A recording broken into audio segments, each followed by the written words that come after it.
Hello everyone, this is Moshe, the electric Israeli, and FSD in my car. If you're new, please subscribe and help me change the world one electric car at a time.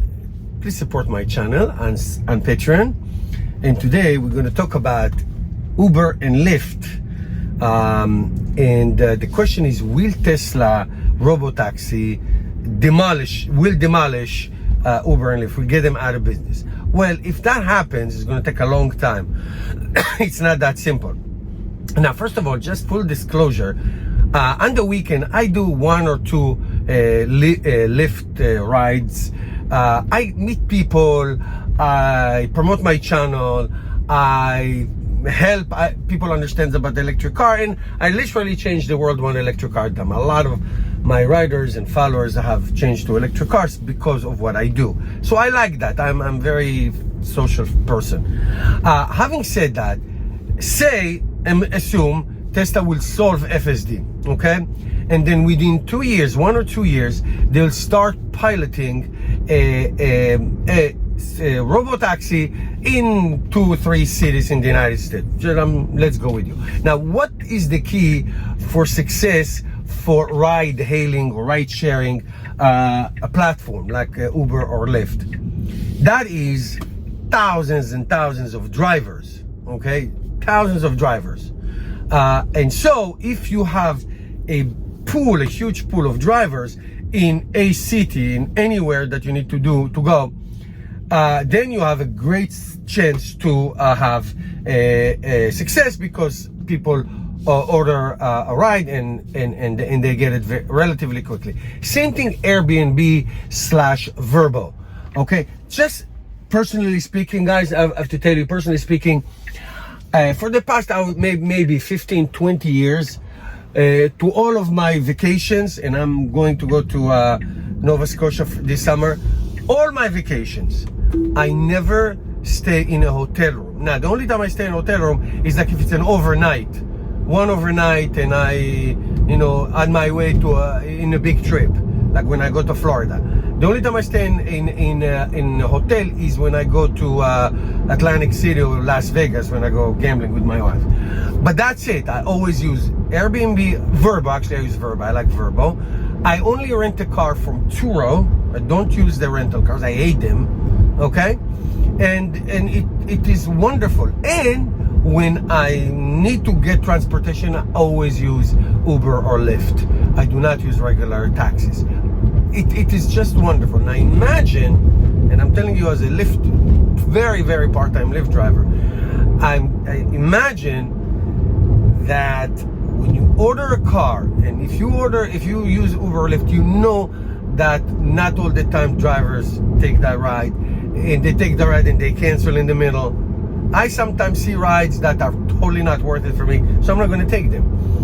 That's not going to be the case in a robotaxi. Robotaxi, there's no driver and there are no feelings, okay? Nobody's, I don't feel like I have to go have lunch with my wife.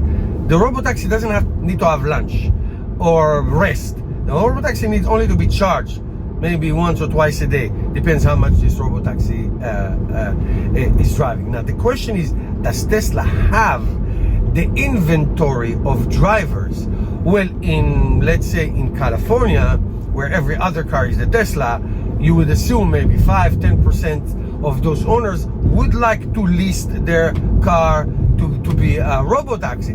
I'm sure that I'm going to do it because I like stuff like this, but I'm not going to do it right away. I'm going to see how it works. So, would that going to be enough? Meaning, if I have the Uber or Lyft app, and I have the robotaxi app, and I look at, I want a robotaxi, and I see that there's no drivers available, there are no cars, there's no cars available for 20 minutes, and I have a Uber guy 2 minutes away from me, well, guess what I'm going to do? So when it will happen, it will take a long time, because A, you have to have regular human drivers who would like to participate in this, and 2, Tesla will have to produce enough, I won't say millions at the beginning, not millions, but tens of thousands of dedicated robotaxis platform, however it's going to look like, in order to fulfill the need needs of potential riders who say, okay, I'm going to download this app because it's awesome, it's good. Now, the other thing that I'm going to tell you, and that's to me the crucial thing, after scale production and after scale participation of drivers, what I am going to tell you, once people realize that A, it's reliable, meaning you order it and it comes, there's no way, it's not going to cancel on you like human drivers do. And B is more important than anything else, it's much safer than a human driver. Well, what is the hesitation, as they say? There is no hesitation, zero hesitation. You know what I mean? This is going to be like the easiest decision for somebody to make. So will Uber and Lyft go out of business? I don't think so. Maybe they'll merge, maybe they'll start buying their own Teslas and participate in that, who knows, or other manufacturers who will get Tesla licensings for their Uber and Lyft. So you don't know.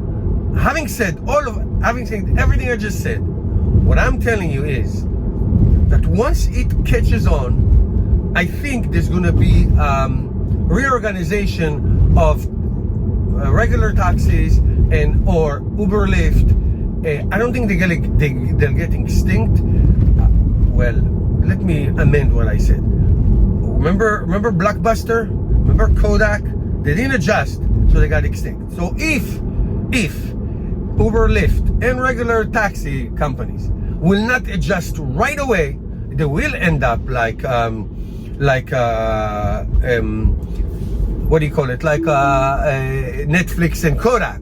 But if they'll adjust, meaning they will buy fleet of Tesla cars, or if it's regular, if there's licensing, whatever it is, they will adjust their strategy to the new way of ride hailing.